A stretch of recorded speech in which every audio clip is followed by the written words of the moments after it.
Yes, look forward to a great challenge with San Francisco on Wednesday, and we're excited to be in the field of 32 in the NIT.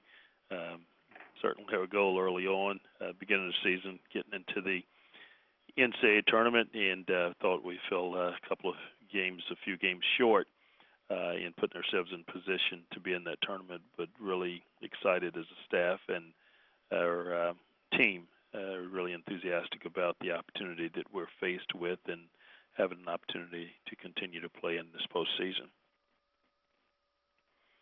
Our first question is from Chip Howard of KZNE Radio and College Station.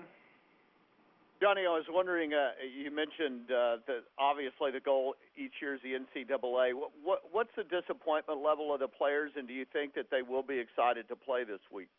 They're enthusiastic about it. Their season started just like everyone else of having an opportunity to play in that NCAA tournament at field of 68, and motivated to do that, worked extremely hard toward that goal, but at the same time in realizing that we'd fallen short and getting out of the conference tournament and how things happened there, we knew that we wanted to be in postseason play, and we're hopeful that we would get a call from the NIT. And when that happened, our guys were excited because they did not want to stop playing right now. And but when you look at the teams in our conference and the disappointment, just talk about teams like Georgia for us, the way that they've played down the stretch has been incredible, and for them not to get in to the NCAA tournament, our guys can look out there and see the teams like that and SMU who've fallen short, that it's going to be a very competitive tournament that's out there, and that everybody's not in the NCAA tournament, and you have an opportunity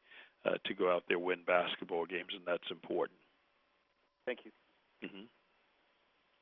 Next up is Tom Murphy of the Arkansas Democrat Gazette. Hey, Johnny, second year in a row with three teams from the conference in the big tournament. What's the next step for the SEC to up that number? I tell you, it's disappointing when you look at it, especially not only two teams in, but when you put Tennessee in the position that they're in, the way that they've played, and a great basketball team that I think they are, and been very challenging, and did the same thing in the conference tournament, along with the way that Georgia has played this year down the stretch. And other teams get credit for players being either suspended or injured, and they can come back and they're credited for whatever setbacks or losses they have. But nobody's talking about Gaines being out a couple of important games for a good Georgia team where they lost at Kentucky and in Vandy, and when he came back, what a great team that they were and how they played. And we've got to make sure that our league get back to the respect that it deserves, and you're getting teams in there for a team to finish as strong as Georgia did, the showing that they had in the conference tournament as well. It's very disappointing for that, and we just got to go out, and the three teams that have fortunate enough to be in there from our league need to have a great showing, and the four teams that in the NIT, I think we just need to go out and win basketball games, and I think at the end of the day, that's where things will turn, and people will hopefully, whatever the myth is and the perception of our league, we've got to change it, and it's going to have to come about by winning.